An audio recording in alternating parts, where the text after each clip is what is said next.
Hello, my name's Zoe Andrews and this is my innovation pitch to study computer science with innovation at the University of Bristol. In my role of head girl, I've constantly had to take a creative approach to all of my responsibilities.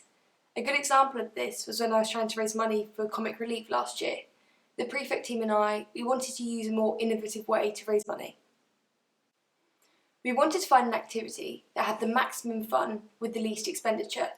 So knowing how fun dancing can be, I had the idea of a mass just dance, and this would involve simply projecting the video game on a screen in the hall and charging people fees to come in.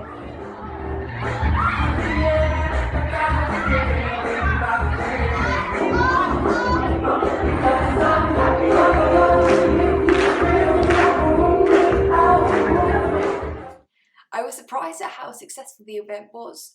We had more than 400 girls come in during that lunchtime and we made a profit of over £500. This was because we also set up sweet shops at the back of the hall. But this got me thinking about how simplicity is the key to an effective idea. During my work experience, I was fortunate enough to work with the graphic designer within the sales team. In this time, I became very intrigued in the innovative ways in which companies promote their brand identity. By the end of the placement, I had helped the graphic designer create a rugby ball that would be sent to existing and potential clients that would coincide with the start of the Rugby World Cup. Why was I designing a rugby ball? Aside from the fact that it would endorse the company, it made me realise that relevance, practicality and amusement factor are paramount to creating a strong product. Recently, I took part in the National Citizen Service, and as a team, our remit was to produce a campaign that would make a difference in the local community. Being a lifeguard, I recognised the importance of first aid and the need that a lot of youths don't really know anything about first aid.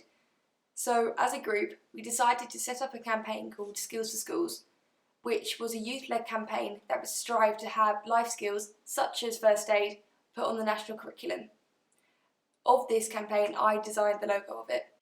After extensive market research, my team and I pitched to Southern Rail and won a grant of £100 to be used to promote our campaign. With this money, we went into local schools and were able to have first aid experts come into PSHE lessons and teach basic CPR.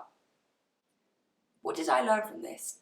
Well, firstly, the logo wasn't the best, and had I had more advanced graphic design skills, it would have been a lot better. However, this got me thinking that through computers, I could really further our campaign. For example, by acquiring the necessary programming skills, I could develop an app that could teach teenagers about the importance of first aid and basic skills that actually appeals to them. Am I an innovative person? Well, I've come up with a monkey parrot dog, which I've nicknamed a monk parrot dog, which I think is an animal that combines all the elements of an innovative person. The Monparatog, the creativity of the chimp to get what it wants, the power of the parrot to communicate, and the diligence of the dog to never give up. Thank you for listening. My name's Zoe Andrews, and that was my innovation pitch.